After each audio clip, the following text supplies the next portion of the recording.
esa entidad. Y por otro lado, también mostrar que los testigos están allí siempre, de alguna manera, mirando para otro lado, eh, atemorizados, ¿cierto? O dándose la explicación a sí mismos de que eso son cuestiones de pareja que son íntimas, que uno no puede intervenir, pero todo el mundo amedrentado, como en cierto sentido, casi como cómplice, digámoslo, con su silencio de la existencia de estos animales. Y además te digo que estos animales, los hombres, encuentro miles de ejemplos en donde los hombres miran para otro lado porque les interesa que existe el pacto del animal. Mientras existe el animal, ellos van a tener un poder realmente sobre la mujer. Me parece una pregunta interesante, Víctor.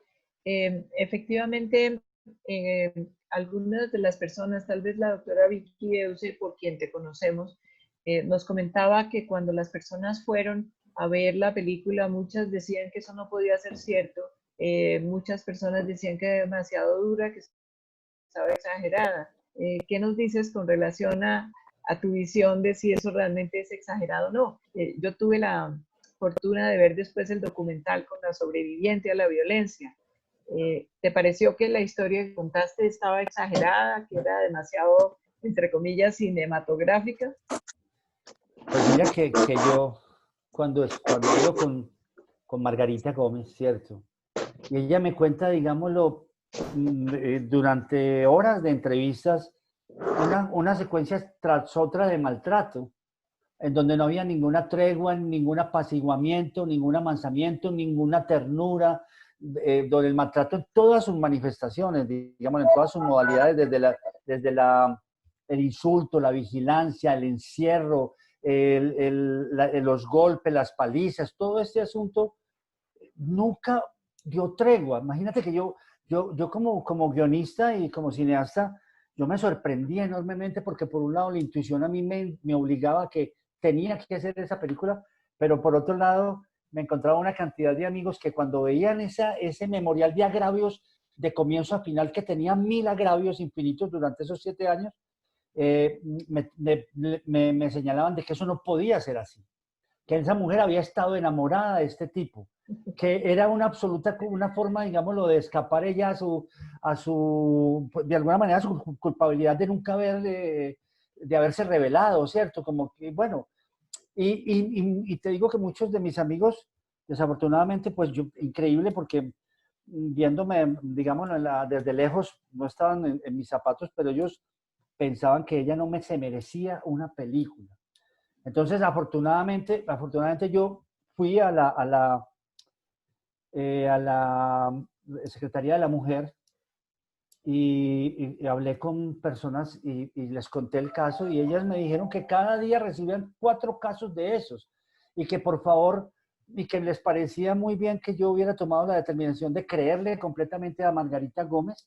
Nunca le dudé, porque fíjate que los hombres lo más odioso, lo más fastidioso y lo más, digamos, denigrante y ofensivo es que cuando una mujer, digamos, lo cuenta la historia de sus maltratos, que lo cuenta con mucha dificultad, porque es la historia de muchos fracasos de ella. Los hombres en general no le creen a la mujer. No sé por qué les parece que está contando de su pobreza de espíritu y demás. En todo caso, lo que te quiero decir es que después escuché una canción de Gildardo Montoya, el cantante, escrita como en el 70 y pico, en la misma época que ocurre la historia de la mujer del animal, porque es una historia que a ella, este vecino Aníbal Ramírez la secuestra con escopolamina en el 75 y ella escapa de él en el 71 al 72 porque a el hombre lo asesinan, entonces logra escapar. Y te digo que qué bueno que escucharan eso. Se llama Porque te quiero, te aporrio, para que, doctora Isabel, para que lo escuche. Hágase cuenta el guión del animal. Hágase cuenta el guión del animal. Además, ustedes saben más que yo. Ustedes, doctora, cada rato se encuentran con ese tipo de trajes, de historias aberrantes. Eso es una constante. Esa historia, digámoslo, radicalmente de un mal radical que no tiene ninguna humanización ni psicologización, O sea, es la expresión realmente de un nudo cultural, que es el nudo de que de alguna manera irradia el sentido a toda la estructura patriarcal, el animal. Y además porque yo empiezo, digámoslo, a conversar con muchísimas mujeres que van a hacer, digamos, el papel de Margarita, de la mujer del animal, que después en la película se llama Amparo. Entonces yo descubro, empiezo a hablar con todas estas mujeres y empieza a aparecerlo todo tipo de animales, pero unas historias, en alguna oportunidad que podamos hacer un curso, yo les muestro esas historias y entonces me doy cuenta que yo le pregunto a las mujeres, pues recién casadas, jovencitas de 25, 26 años, hermosísimas, porque me muestran, todavía son bonitas de 40 años, me muestran las fotos y me empiezan a contar cómo en un momento dado el marido se convierte en un hombre furioso que no les permite ni asomar a la ventana, cómo empiezan todas las modalidades del maltrato, con los celos, con no dejar ver a verla de la familia, de la mamá, bueno, unas cosas que al final terminan casi en feminicidios. Entonces yo me doy cuenta que hay como una especie de, es como si el hombre tuviera, digámoslo, la potestad y la posibilidad de leer en la mujer todo el sentido de sus actos, y el sentido de sus actos para el hombre son siempre coqueterías, como si fueran las mujeres realmente su esencia fuera ser perras. O sea, es un imaginario masculino. Entonces yo me encontré, pero te digo que con tantos casos, es decir, docenas, docenas, docenas, que realmente saqué la conclusión de que pues, esa era una manifestación impresionante de intervenir la libertad de la mujer, que el hombre creía que tenía esa autoridad, creía que por ser hombre él podía leer las actuaciones de la mujer y dictaminar y sentenciar y por lo tanto castigar, y que podía intervenir la libertad de la mujer. Y para mí fue tan importante ver eso y darme cuenta que la historia de Margarita Gómez, de la mujer del animal, era una historia constante de todo tipo de agresiones y de maltratos de todas las modalidades, de todas las modalidades. Te agradezco, me parece que es una visión muy interesante y de eso se trata este curso que vamos a hacer. Lo primero es evidentemente, como tú lo has señalado, existe el testigo, la persona que presencia y que no hace nada o no puede hacer nada. Y también existen una serie de mecanismos, como yo les hablaba al comienzo, que son literalmente de tortura. En la mujer del animal se ven muy claramente, es decir, esta persona literalmente tortura a la mujer y es una niña cuando él la secuestra, la viola, la droga y realmente una incapacidad de todas las figuras alrededor de protegerla y de la institucionalidad, por supuesto, porque nadie realmente, yo creo que de todas maneras el miedo paraliza y ninguno en toda la historia que cuentas puede atreverse a protegerla y los que la protegen pues generalmente también son sujetos de agresión. Eh, de manera que nos parece muy importante, yo creo que tal vez la película es, yo no diría demasiado real, pero es absolutamente real y muchas de las personas prefieren decir esa realidad no existe. Nos pasa lo mismo cuando estamos hablando del abuso sexual de las niñas y los niños que se inventan pseudociencia, como decir que la madre implanta la memoria del abuso, pero eso uno tiene que entenderlo dentro de lo que los abusadores hacen para salirse con la suya y para seguir realmente abusando de la víctima.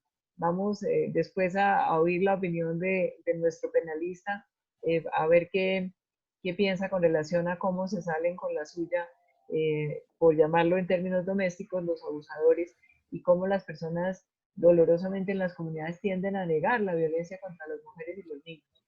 Entonces, creo que este es un buen momento si ya tenemos a María Victoria en línea. María Victoria. Doctora, ¿me están oyendo? Sí, perfectamente. Si por favor puedes entrar, María Victoria, y contarnos desde tu propia experiencia en lo que... ¿Me oyes ahora, María Victoria? Sí, te oigo, sí, señora. La tecnología acá un problema, pero bueno, ya sí, estoy. yo siempre digo que los abusadores tienen demonios propios.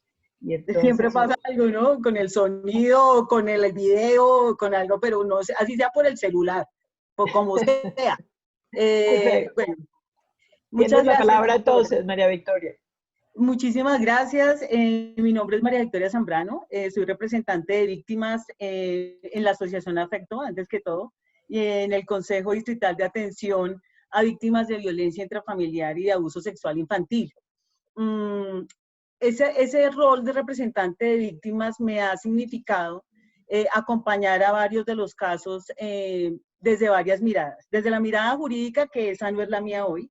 Ese tema se lo voy a dejar a expertos como la doctora Conto y el doctor Barbosa. Mi mirada hoy es desde la perspectiva de la víctima, o sea, desde alguien que vivió el abuso sexual y la violencia intrafamiliar y pudo sobrevivir de alguna manera esa problemática y convertir lo que había vivido en experiencias y combustible para trabajar por las víctimas, y esa es mi tarea básicamente.